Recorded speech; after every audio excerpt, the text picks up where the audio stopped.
ಭಾರತೀಯ ಜನತಾ ಪಾರ್ಟಿ ಕಲಬುರಗಿ ವತಿಯಿಂದ ಎಸ್ಸಿಪಿ ಹಾಗೂ ಟಿಎಸ್ಪಿ ಅನುದಾನ ಸರ್ಕಾರ ದುರ್ಬಳಕೆ ಖಂಡಿಸಿ ಪ್ರತಿಭಟನೆ.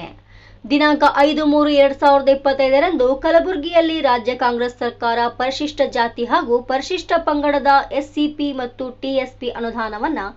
ಸರ್ಕಾರದ ಗ್ಯಾರಂಟಿ ಯೋಜನೆಗಳಿಗೆ ದುರ್ಬಳಕೆ ಮಾಡುತ್ತಿರುವುದನ್ನು ಖಂಡಿಸಿ ಭಾರತೀಯ ಜನತಾ ಪಾರ್ಟಿಯ ಕಲಬುರಗಿ ವತಿಯಿಂದ ಮಾಜಿ ಉಪಮುಖ್ಯಮಂತ್ರಿಗಳು ಹಾಗೂ ಚಿತ್ರದುರ್ಗದ ಸಂಸದರಾದ ಶ್ರೀ ಗೋವಿಂದಪ್ಪ ಕಾರಜೋಳ ಅವರ ನೇತೃತ್ವದಲ್ಲಿ ಪ್ರತಿಭಟನೆ ನಡೆಸಿದ್ದಾರೆ.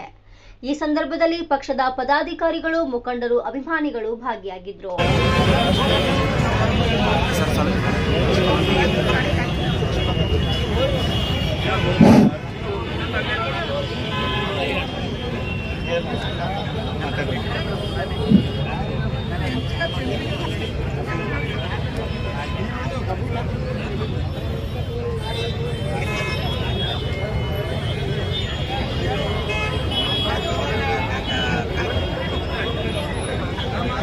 ಭಾರತೀಯ ಜನತಾ ಪಾರ್ಟಿ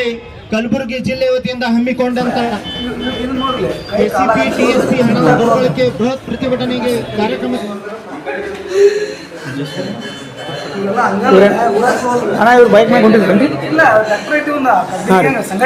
ನಿಂದಿರಿಸಿ ಸೈಡ್ ಹಾಕಿಸಿ ಟೇಪ್ ಬೀಚ್ ಬಡದ ನಾವು ನಿನ್ನೆ ಸಂಘಟನೆ ಕೆಲಸ ಮಾಡಬಹುದು ಕೆಲಸ ಮಾಡೋಣ ನಾವು ಸಿಕ್ಕಿಲ್ಲ ಎಂದು ಸಿಕ್ಕಿ ಅಂತ ಉದ್ದೇಶಪೂರ್ವಕವಾಗಿ ಒಳ್ಳೆ ಒಬ್ಬ PSI ಆನಂತರ ಒಬ್ಬ ಕಾನ್ಸ್ಟೇಬಲ್ ಹನುಮಂತ್ ಇರ್ಲಾರ ಡ್ರೈವರ್ 3 ಮಂದಿ ಕೂಡ ಮೊಬೈಲ್